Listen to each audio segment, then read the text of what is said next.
Bonsoir à toutes et à tous et bienvenue à notre réunion de découverte de l'Évangile. Nous sommes très heureux de pouvoir encore partager ces moments ce soir. Nous espérons que vous allez bien, que vos familles se portent bien, que vos proches également se portent bien. Ce soir, avant d'ouvrir la Bible ensemble, j'aimerais vous raconter une petite anecdote. Dernièrement, j'avais un entretien avec une personne qui ne connaît pas Dieu et qui se pose beaucoup de questions concernant Dieu, concernant la foi. Et puis cette personne me posait cette question. L'humanité a rejeté Dieu. L'humanité est mauvaise. Le cœur de l'être humain est mauvais. Nous le voyons au travers de plusieurs points que l'homme est mauvais. Et il me pose cette question, puisque l'humanité a rejeté Dieu, Dieu n'aurait-il pas lui aussi rejeté l'humanité ? Et puis il me donne cet exemple en me disant, voyez, si j'avais des enfants et que l'un de mes enfants me rejetait, eh bien je me pencherais plutôt sur ceux qui ne me rejettent pas, qui m'aiment et qui restent auprès de moi. Et quelque part, je rejetterais aussi celui qui m'a rejeté. Dieu ne fonctionnerait-il pas pareil ? J'ai trouvé cette question intéressante et puis ce texte m'est venu de la parole de Dieu dans la Bible où Jésus va donner une image pour parler de l'amour de Dieu. J'aimerais lire avec vous ce texte qui se trouve dans l'évangile de Luc au chapitre 15 et à partir du verset 11. Jésus dit encore, « Un homme avait 2 fils. Le plus jeune dit à son père, « Mon père, donne-moi la part de bien qui doit me revenir. » Et le père leur partagea son bien. Peu de jours après, le plus jeune fils ayant tout ramassé partit pour un pays éloigné où il dissipa son bien en vivant dans la débauche. Lorsqu'il eut tout dépensé, une grande famine survint dans ce pays et il commença à se trouver dans le besoin. Il alla se mettre au service d'un des habitants du pays qui l'envoya dans ses champs garder les pourceaux. Il aurait bien voulu se rassasier des carouges que mangeaient les pourceaux. Les pourceaux, ce sont des porcs. Mais personne ne lui en donnait. Étant rentré en lui-même, il se dit, « Combien de serviteurs chez mon père ont du pain en abondance, et moi ici je meurs de faim. Je me lèverai, j'irai vers mon père, et je lui dirai, « Mon père, j'ai péché contre le ciel et contre toi. Je ne suis plus digne d'être appelé ton fils. Traite-moi comme l'un de tes serviteurs. » Et il se leva et alla vers son père. Comme il était encore loin, son père le vit et fut ému de compassion. Il courra se jeter à son cou et l'embrassa. Le fils lui dit, « Mon père, j'ai péché contre le ciel et contre toi. Je ne suis plus digne d'être appelé ton fils. » Mais le père dit à ses serviteurs, « Apportez vite la plus belle robe et l'en revêtez. Mettez-lui un anneau au doigt et des souliers aux pieds. Amenez le veau gras et tuez-le. Mangeons et réjouissons-nous, car mon fils que voici était mort et il est revenu à la vie. Il était perdu et il est retrouvé. » Et ils commencèrent à se réjouir. Or, le fils aîné était dans les champs. Lorsqu'il revint et approcha de la maison, il entendit la musique et les danses. Il appela un des serviteurs et lui demanda ce que c'était. Ce serviteur lui dit, « Ton frère est de retour, et parce qu'il a été retrouvé en bonne santé, ton père a tué le veau gras. » Il se mit en colère et ne voulut pas entrer. Son père sortit et le pria d'entrer, mais il répondit à son père, « Voici, il y a tant d'années que je te sers, sans jamais avoir transgressé tes ordres, et jamais tu ne m'as donné un chevreau pour me réjouir avec mes amis. Et quand ton fils est arrivé, celui qui a mangé ton bien avec des prostituées, c'est pour lui que tu as tué le veau gras. » « Mon enfant, lui dit le père, tu es toujours avec moi, et tout ce que j'ai est à toi. Mais il fallait bien s'égayer et se réjouir parce que ton frère que voici était mort, et qu'il est revenu à la vie, parce qu'il était perdu, et qu'il est retrouvé. » Le titre du message de ce soir est une question. Dieu a-t-il rejeté l'humanité ? Cette image que Jésus nous laisse ici a été donnée dans un contexte très particulier. Nous le voyons au verset 1er. Ce contexte, c'est qu'il se met à accueillir et à recevoir des personnes qui sont considérées par les religieux, par la religion de l'époque, comme des gens qui ne sont pas fréquentables, comme des gens qui ne sont pas côtoyables, qu'ils appelaient des gens de mauvaise vie. Et Jésus, lui, les reçoit, il discute avec eux, il les enseigne. Et voici que les religieux de l'époque commencent à critiquer Jésus parce qu'il côtoie ces personnes, parce qu'il parle avec eux, et ils se disent, mais comment peut-il manger et discuter avec des gens de mauvaise vie, de mauvaise réputation ? Et Jésus donne cette image tout simplement pour montrer l'amour de Dieu, l'amour que lui-même a pour l'humanité. Premièrement, nous pouvons souligner que Dieu nous laisse libres de choisir. Dieu nous laisse libres de nos choix. Dieu n'est pas un dictateur. Oui, Dieu n'est pas un dictateur qui va nous imposer une façon de penser, une façon de faire, mais Dieu nous laisse complètement libres de choisir, soit de choisir de vivre avec lui, soit de le rejeter. Dieu nous laisse libres. Et nous voyons que ce fils va demander à son père la part d'héritage qui doit lui revenir. C'est profondément insultant, c'est profondément déplacé que de demander à son père qui est encore vivant la part d'héritage qui doit lui revenir. Pareillement, en rejetant Dieu, en refusant de le connaître, en refusant de le chercher, nous faisons offense à Dieu. Par le péché qui est en nous, c'est-à-dire le mal qui demeure dans notre cœur, eh bien nous faisons également offense à Dieu. Nous offensons Dieu par notre attitude, par notre façon de parler, de nous comporter, de penser même. Nous offensons Dieu. Ce fils, il a profondément offensé son père en faisant cela, en demandant son héritage alors que son père est encore en vie. Et pourtant, ce père va le laisser libre de choisir.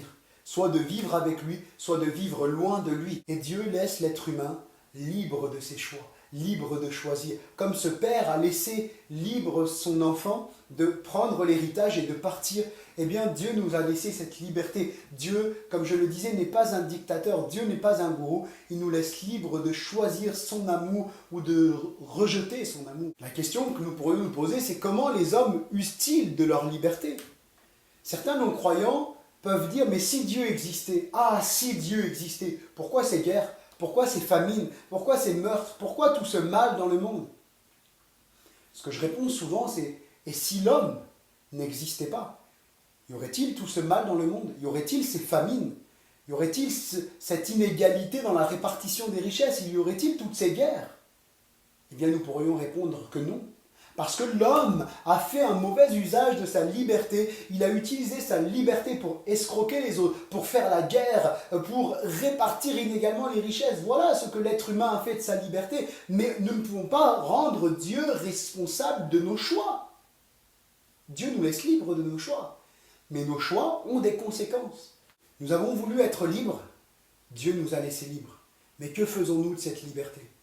Et c'est vrai que l'être humain a refusé Dieu, n'a pas voulu de Dieu dans sa vie, n'a pas voulu de Dieu dans la société dans laquelle il évolue, mais par contre, il est tellement prompt à le rendre coupable de ses propres choix, de ses propres actes. Oui, nous sommes libres, mais que faisons-nous de cette liberté? Dieu nous laisse libres. Le second point, c'est que nous, êtres humains, nous avons rejeté Dieu. Je vous propose de regarder pendant quelques instants l'attitude de ce fils envers son père, une fois qu'il a reçu la part d'héritage qui devait lui revenir. Premièrement, nous voyons qu'il part loin de son père, il part dans un pays éloigné. Il semble fuir son père, il semble fuir la présence de son père, comme l'humanité qui a rejeté Dieu finalement. L'humanité ne cesse de fuir loin de Dieu. Et la première chose que va faire le premier homme, c'est-à-dire Adam, lorsqu'il va désobéir à Dieu, la première chose qu'il va faire, il va se cacher. Combien d'êtres humains tentent de se cacher de Dieu par leur raisonnement, par leur façon de parler, en voulant se persuader que Dieu n'existe pas? Ils cherchent quelque part à se cacher loin de Dieu. Mais nous ne pouvons pas nous cacher loin de Dieu. Que je crois que Dieu existe ou que je crois qu'il n'existe pas, cela ne changera rien au fait que Dieu existe et qu'un jour nous aurons des comptes à rendre de ce que nous avons fait, de ce que nous avons cru ou de ce que nous n'avons pas cru. Nous voyons que ce fils va utiliser ce que son père lui a donné pour faire n'importe quoi. Il va dépenser tout son héritage pour vivre dans la débauche, avec des prostituées. Et finalement, ne sommes-nous pas également dans cette même condition? Nous avons rejeté Dieu et nous avons fait tout ce qui ne plaît pas à Dieu. L'être humain fait tout ce qui ne plaît pas à Dieu. Le péché, c'est finalement faire le mal, c'est des paroles, des actions, des pensées qui déplaisent à Dieu, qui se détournent de Dieu finalement. Oui, nous avons rejeté Dieu. En ne voulant pas croire en lui, en ne croyant pas en Dieu, nous le rejetons loin de nos vies, loin de nos familles, loin de notre système éducatif, loin de notre société. Nous avons rejeté Dieu. Troisièmement, nous payons les conséquences de nos choix et de nos actes. Ce fils, il a dépensé tout ce qu'il avait, et voici qu'il se retrouve sans rien. Et il va aller se mettre au service d'un des habitants du pays dans lequel il est, et puis il va être réduit à nourrir des porcs. Lui qui était chez son père, dont ce père avait des serviteurs qui étaient à son service, et bien lui va devenir serviteur de quelqu'un d'autre, et va être obligé de nourrir des porcs. Et le porc était considéré dans la loi de Dieu comme un animal impur, qu'il ne fallait pas manger, qu'il ne fallait même pas toucher. Et lui va être réduit à faire cela. Il va être réduit même à désobéir à la loi de Dieu à cause de ses choix, à cause de son péché. C'est pour cela qu'il prendra conscience qu'il n'a pas simplement offensé et péché, donc fait le mal contre son Père, mais aussi contre le ciel. Il réalise son état, il réalise qu'il déplaît à Dieu en faisant ce qu'il fait, en menant la vie qu'il mène. Et combien de personnes n'ont même pas conscience de la vie qu'ils mènent, n'ont même pas conscience qu'ils sont éloignés de Dieu, n'ont même pas conscience qu'ils déplaisent à Dieu au travers de leur vie, et vivent leur vie comme si ils n'avaient pas besoin de Dieu. Il y a un principe, c'est que chaque acte a une conséquence. Chaque chose que nous faisons, nous allons un jour récolter la conséquence de nos actes. Et la conséquence de rejeter Dieu, c'est la mort éternelle. Le péché, c'est-à-dire cette nature mauvaise qui est dans l'être humain, c'est le fait de rejeter Dieu par nos paroles, par nos actions, par nos croyances, nous rejetons Dieu. Eh bien, un jour, nous allons payer la conséquence de nos actes. Et puis, la Bible le dit dans Romains, chapitre 6, au verset 23, que le salaire, la conséquence du péché, c'est la mort éternelle. Parce que Dieu nous respecte trop pour nous forcer à faire quelque chose contre notre gré. Eh bien, en refusant Dieu, nous refusons aussi la vie que Dieu veut nous donner. Dieu désire nous donner le paradis, la vie éternelle, mais en refusant Dieu, nous refusons aussi cette vie, ce don qu'il veut nous donner. Bien sûr que ce n'est pas ce que Dieu veut. Comme je le disais, ce que Dieu veut, c'est que nous soyons tous sauvés, que nous allions tous au paradis. Mais le fait est là, c'est que l'humanité, en rejetant Dieu, eh bien, elle a voulu vivre loin de Dieu. Et en voulant vivre loin de Dieu sur terre, l'être humain se condamne lui-même à vivre loin de Dieu dans l'éternité, c'est-à-dire en enfer. L'enfer n'est pas le fait que Dieu rejette l'homme, c'est le fait que l'homme rejette Dieu et paie la conséquence de ses actes. Nous avons vu premièrement que Dieu nous laisse libres de nos actes, de nos choix, de choisir ce que nous voulons faire, de choisir la vie que nous voulons vivre, comme ce père a laissé libre cet enfant, son fils, de choisir ce qu'il voulait. Dieu nous laisse libres. Nous avons vu secondement que nous avons rejeté Dieu par notre péché, par le mal qui est en nous, par le fait de refuser de vivre avec Dieu, d'obéir à Dieu. Nous avons rejeté Dieu. Troisièmement, nous avons vu que nous payons les conséquences de nos choix, de nos actions. Et quatrièmement, Dieu ne rejette pas celui qui vient à lui de tout son cœur. Celui qui s'approche de Dieu, Dieu ne le rejette pas. Oui, nous pourrions répondre à la question qui a été posée, Dieu rejette-t-il l'humanité? Nous pourrions répondre non, Dieu ne rejette pas l'humanité. À partir du moment où l'être humain revient de tout son cœur à Dieu, Dieu l'accepte.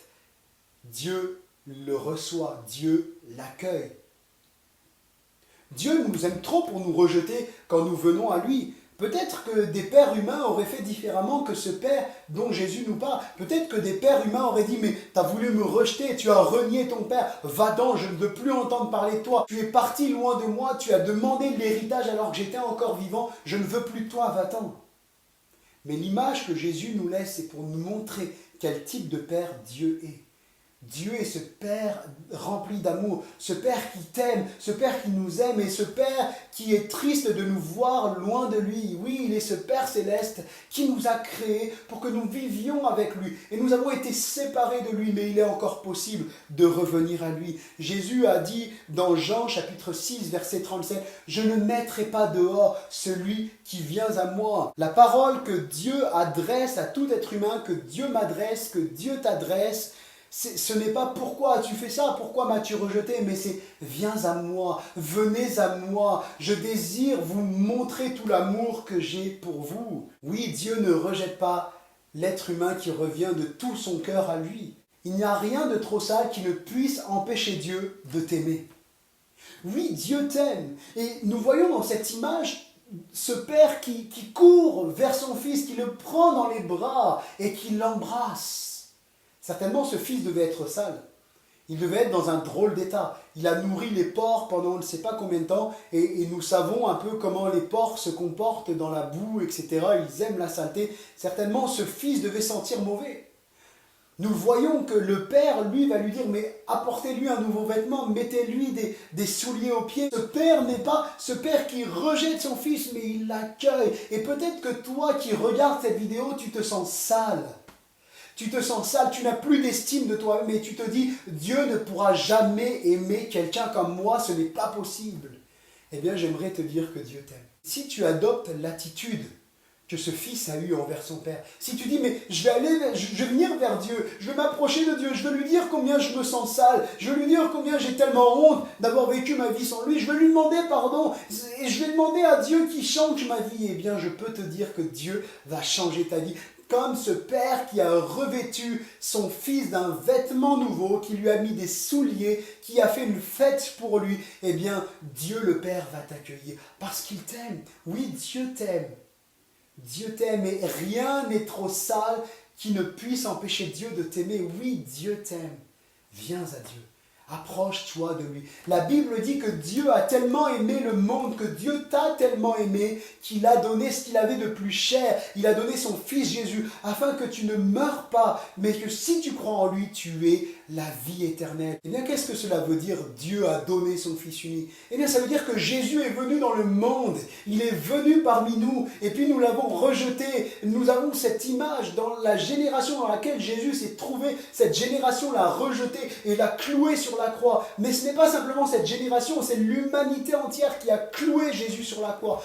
Ça veut dire quoi? Eh bien, ça veut dire qu'à cause du mal qui est en nous, Jésus a pris le mal qui est en nous sur lui. Lui qui était sans péché, lui qui était parfait. Il a pris le mal sur lui afin que nous soyons libérés de ce mal. Et aujourd'hui, nous pouvons, comme ce Fils, nous approcher de Dieu et dire « Seigneur, je te demande pardon d'avoir vécu sans toi. Et maintenant, je veux vivre avec toi, Jésus, tous les jours de ma vie. » Et puis, je terminerai par ce point, une décision vitale à prendre. Oui, nous avons une décision importante à prendre, celle d'accepter Dieu ou de le refuser. Oui, Dieu t'aime, Dieu nous aime, mais nous avons une décision à prendre. Ce fils n'a pas juste pris conscience qu'il s'était éloigné de son père, qu'il avait péché contre son père et contre le ciel, mais il va se mettre en action, il va dire « j'irai vers mon père » et il va se lever et il va aller vers son père. Il a pris une décision de ne pas rester dans la vie dans laquelle il est, de ne pas rester dans la boue dans laquelle il est, mais de venir vers son père. Eh bien, nous avons une décision aussi à prendre. Dieu va dire aux êtres humains dans la Bible « j'ai mis devant vous la vie et la mort ». Et il va nous conseiller, choisis la vie afin que tu vives. Tu peux, comme ce fils qui est venu vers son père et qui a été pardonné, ça a été effacé. Il désire aussi, Dieu désire aussi te pardonner. Dieu désire pouvoir dire de toi, voici mon fils qui était mort, il est revenu à la vie. Il était perdu, il allait en enfer, mais il a été retrouvé et il va au paradis avec moi. Je le prends, je l'accepte. Il est mon enfant. Alors non, Dieu ne rejette pas l'être humain.